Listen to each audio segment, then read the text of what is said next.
Jangan lupa like, komen, dan subscribe channel YouTube TVRI Bengkulu dan nyalakan lonceng notifikasinya.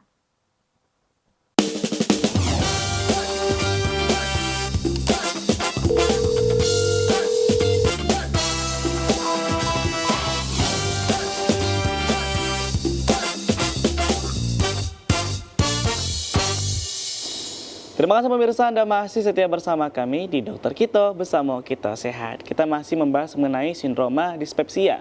Masih bersama Dokter Wenti dan juga Dokter Reni. Hari ini membahas mengenai penyakit ini, Dok, ya. Jadi kita sudah bicara sedikit, Dok, ya, perihal bagaimana proses penyakit ini tadi. Ini, Dok, ketika kita sudah mungkin kena salah satu bagian dari sindroma dispepsia nih, apakah GERD atau KAMA, itu sebenarnya masih boleh nggak sih diet? Itu, Dok. Ini Dokter Reni gimana, Dok? Yang jelas kalau misalnya udah kena sakit yang kayak gini ya, yang udah kena dispepsia organik tadi kan, berarti udah ada GERD atau misalnya udah ada ulkus peptikum, ulkus gaster nih. Nah berarti nggak bisa diet yang langsung drop gitu, nggak makan sama sekali itu nggak bisa. Yang jelas dietnya itu pengaturan yang baik gitu loh. Jadi kan mereka memang harus dianjurkan makan dikit-dikit tapi lebih sering. Nggak bisa juga langsung yang makan tuh sekaligus banyak, nggak bisa. Kalau dia dipaksa makan sekaligus banyak, dia begah, bawaannya langsung muntah. Jadi per 2 jam ada konsumsi cemil-cemilan. Mau dia konsumsi oatmeal kah, mau konsumsi roti-rotian, nggak apa-apa. Terus diantaranya tetap harus pengaturan yang makan 3 kali sehari ini.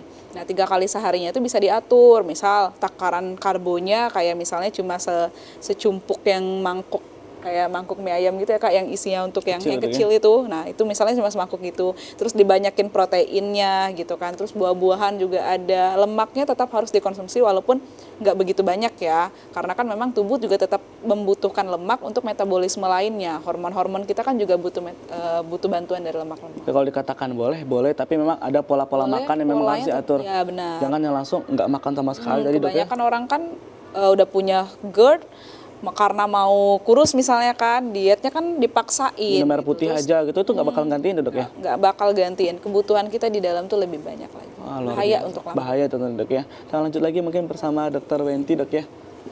Oke, jadi nyinggung sedikit masalah diet tadi ya. Jadi malah sindroma dispepsia ini penyebabnya juga sering karena diet tadi, karena diet yang sembarangan tadi ya. Jadi pengaruh dari pola gaya hidup tadi ya. Jadi kayak lingkaran setan ya, jadi mau kurus jadi kena dispep, kemudian sindroma dispepsia, kemudian akhirnya mau diet lagi, kena lagi, diet lagi, kena lagi, seperti itu ya. Oke, jadi untuk diagnosa tadi kan sudah kita bahas tentang anamnesa ya. Yang kita tanyakan tadi apa tadi?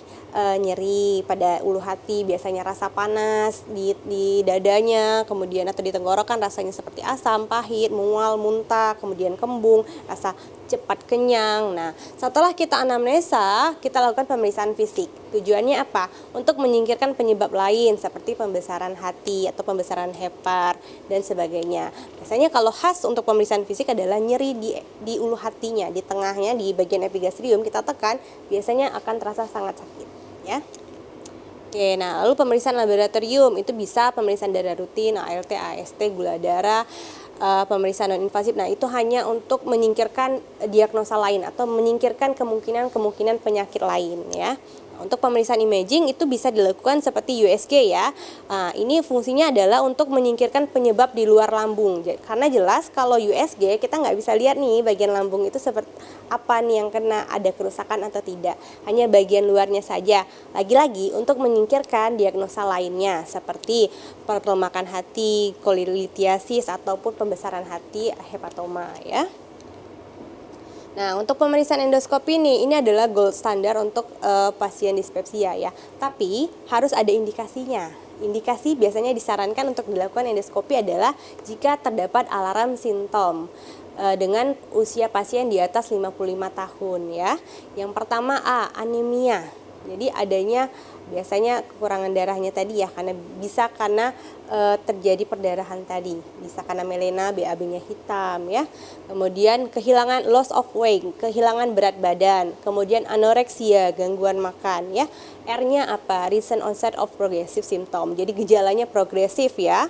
Lalu M, melena atau hematemesis atau muntah darah ataupun BAB yang hitam tadi ya, feses darah, muntah darah, dan sulit menelan. Itu juga adalah alarm simptom. Jadi kalau ada satu gejala ini dengan usia di atas 55 tahun, maka dokternya pasti akan menyarankan untuk dilakukan endoskopi. Tujuannya apa? Untuk melihat apakah ada kerusakan esofagus, lambung, ataupun ususnya. Untuk mengetahui ini dispepsianya organik atau tidak, atau hanya fungsional ya. Nah, kalau setelah dilakukan endoskopi, apa nih hasilnya, Dok? Nah, jadi ini ya, kalau yang organik ini seperti digambar ya, kalau yang gastritis kronis biasanya seperti ini gambarnya. Kemudian ulcer tuh, gastritis ulcer atau tukak lambung, nah lambungnya agak tukak. Nih, ini kalau yang ada tumor atau polipoid ya. Kemudian kalau yang fungsional itu biasanya hasilnya bagus ya, normal-normal saja. Nah, untuk yang Helicobacter pylori, jadi ada tadi disinggung sama dokter ini di depan ya, karena infeksi Helicobacter pylori. Nah, jadi bisa juga nih si dispepsia ini karena si Helicobacter pylori tadi ya, yang dihubungkan dengan gastritis kronis jadinya. Nah, ada dua pemeriksaannya. Ada yang dimasukin alat ke dalam lambungnya, kemudian diambil sedikit mukosanya untuk dicek apakah ada si bakteri itu atau tidak. Nah, kemudian yang kedua ada yang tidak harus melukai, lebih nyaman tapi biasanya lebih mahal, yaitu yang pakai pH-nya saja dari uapnya. Namanya tes gastric mucosal biopsinya ya, seperti digambar ya. Nah, untuk diagnosa bandingnya tadi ya, jadi untuk sindroma dispepsia itu banyak sekali yang mirip-mirip gejalanya ya, tumpang tindih.